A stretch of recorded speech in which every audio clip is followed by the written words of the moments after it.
Selama 1 dekade terakhir, publik Indonesia selalu haus akan satu hal, beli pesawat tempur baru. Kita bersorak ketika Rafale dipesan, kita bangga saat F-16 diperbaharui menjadi Viper, dan kita berdebat panas soal akuisisi jet bekas. Seolah-olah jumlah moncong pesawat adalah satu-satunya indikator kekuatan udara sebuah bangsa. Kebanggaan kita terjebak pada kulit luar yang terlihat garang.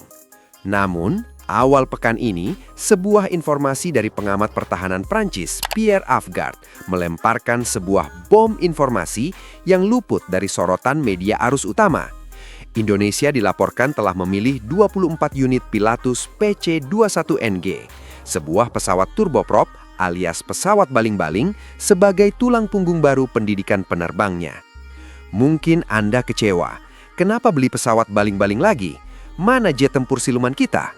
Disinilah letak kekeliruannya. Fakta pahitnya adalah, membeli jet tempur canggih tanpa sistem pelatihan modern adalah cara tercepat untuk membakar uang rakyat dan mempertaruhkan nyawa pilot terbaik kita. PC-21NG bukan sekedar pesawat latih, ia adalah otak di balik otot Rafale. Dalam narasi ini, kita tidak akan bicara soal adu mekanik spesifikasi di atas kertas. Saya akan membongkar kepada Anda bagaimana Indonesia sedang melakukan desain ulang sistem pendidikan militer paling ambisius dalam sejarah Republik. Menyapa menjadi pelanggan ekspor pertama versi Next Generation ini adalah langkah paling berani yang pernah diambil oleh Kementerian Pertahanan. Kita akan melihat bagaimana Indonesia sedang membangun sebuah pabrik pilot yang akan membuat negara tetangga berpikir dua kali sebelum mencari perkara. Mari kita bicara jujur soal angka. Dalam dunia penerbangan militer, musuh terbesar bukanlah rudal lawan, melainkan biaya per jam terbang. Sebuah jet latih tempur standar membutuhkan ribuan liter bahan bakar, perawatan mesin jet yang rumit, dan logistik yang mahal hanya untuk mengajarkan seorang siswa cara melakukan manuver dasar. PC-21NG hadir dengan logika yang berbeda. Mesin turboprop Pratt & Whitney PT-6A68B miliknya memang menggunakan baling-baling. Tetapi jangan tertipu, performa terbangnya memiliki karakteristik yang menyerupai jet. Ia mampu menanjak dengan cepat, melakukan manuver high G, dan memiliki kecepatan yang melampaui pesawat turboprop biasa. Mengapa ini penting? Karena di masa lalu, pilot harus menghabiskan ratusan jam di jet latih mahal sebelum boleh menyentuh pesawat tempur garis depan. Dengan PC-21NG, Indonesia bisa menggeser 70% beban kurikulum pelatihan dari pesawat jet ke pesawat turboprop ini tanpa menurunkan kualitas lulusan. Bayangkan penghematannya. Biaya operasional PC-21NG diperkirakan hanya sepersekian dari biaya mengoperasikan jet latih tempur. Namun, berkat teknologi digital cockpit dan mission simulation, apa yang dipelajari pilot di kokpit PC-21NG adalah 1:1 dengan apa yang akan mereka temukan di kokpit Rafale atau F-16. Kita sedang membicarakan efisiensi yang memungkinkan TNI AU mencetak lebih banyak pilot dengan jam terbang lebih tinggi, namun dengan beban anggaran yang jauh lebih sehat. Ini bukan soal pelit, ini soal strategi bertahan hidup di era perang modern yang mahal. Masalah utama dari modernisasi alutsista adalah shock culture teknologi. Bayangkan Anda terbiasa mengendarai mobil manual tahun 90-an, lalu tiba-tiba dipaksa membalap dengan mobil Formula 1 yang penuh dengan sensor digital dan sistem kemudi otomatis. Itulah yang terjadi jika kita langsung melompat dari pesawat latih lama ke pesawat tempur generasi 4,5. Mari kita ungkap data yang jarang dibahas. Tahukah Anda mengapa banyak kegagalan atau insiden dalam transisi pilot tempur? Itu karena cognitive overload. Pesawat modern seperti Rafale tidak hanya menuntut keterampilan terbang, tetapi kemampuan mengolah data dari radar, electronic warfare, dan data link secara simultan. PC-21NG adalah jembatan digital itu. Versi NG ini dilengkapi dengan avionik yang bisa disimulasikan untuk meniru perilaku pesawat tempur asli. Meskipun PC-21 tidak membawa radar fisik seberat radar jet, sistem di kokpitnya mampu mensimulasikan target musuh pada layar seolah-olah pilot sedang mengejar musuh sungguhan. Media arus utama mungkin hanya menghitung jumlah pesawat, namun keuntungan strategisnya adalah waktu kesiapan tempur. Dengan PC-21NG, seorang pilot muda Indonesia sudah akrab dengan logika peperangan elektronik bahkan sebelum dia mencium bau bahan bakar jet tempur aslinya. Kerugiannya jika kita tidak mengambil langkah ini, kita akan memiliki puluhan jet mahal yang hanya terparkir di hanggar karena pilot kita butuh waktu bertahun-tahun untuk bisa menguasai sistemnya secara penuh.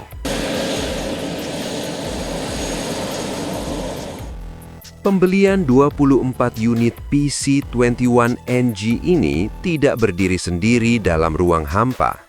Jika kita melihat gambaran besarnya, ini adalah bagian dari puzzle yang disusun dengan sangat rapi. Ada rencana akuisisi Leonardo M346F dari Italia untuk fase LIFT, Leading Fighter Trainer, dan Pilatus PC-24 untuk pelatihan multi-engine. Indonesia sedang membangun apa yang disebut sebagai Air Warfare Center.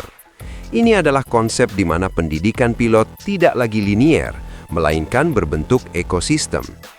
Informasi menyebutkan adanya penggunaan peran agresor, termasuk kemungkinan keterlibatan drone subsonik sebagai lawan latihan. Disinilah kita harus bicara soal martabat manusia. Seringkali dalam belanja militer, manusia dianggap sebagai komponen tambahan. Kita lebih bangga pada besinya daripada orang yang duduk di dalamnya. Namun, keputusan mengambil PC-21NG menunjukkan bahwa Indonesia mulai menghargai nyawa dan kualitas manusianya.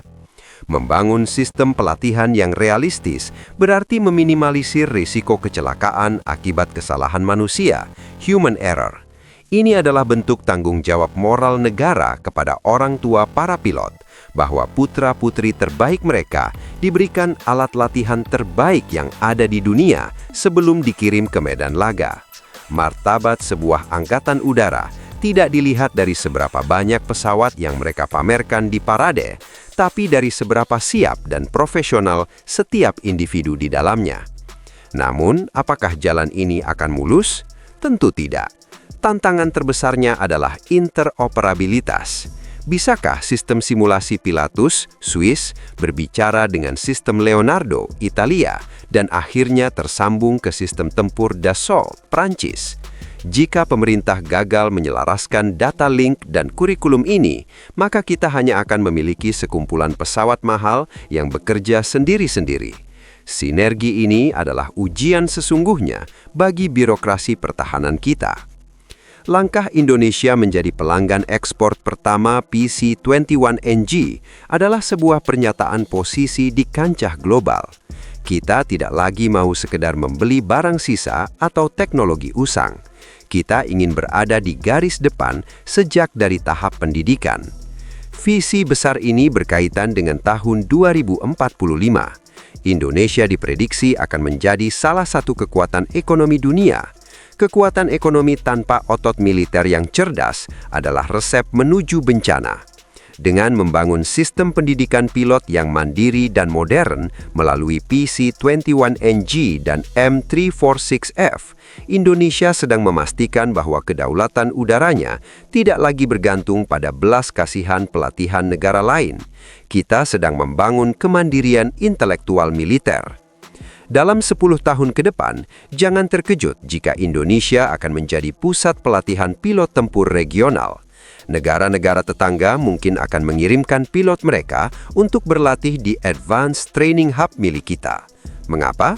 Karena kita memiliki ekosistem paling lengkap, dari turboprop tercanggih, jet latih paling lincah, hingga jet tempur garis depan paling mematikan. Pada akhirnya, sejarah tidak akan mencatat siapa yang memiliki pesawat paling banyak, tetapi siapa yang memiliki pilot paling tangguh. Pesawat bisa dibeli dalam hitungan bulan, tetapi karakter dan kompetensi penerbang membutuhkan puluhan tahun untuk ditempa. Indonesia tidak hanya sedang membeli pesawat, Indonesia sedang menjemput masa depan. Karena dalam peperangan modern, kemenangan ditentukan jauh sebelum peluru pertama ditembakkan. Ia ditentukan di ruang kelas dan di kokpit pesawat latih.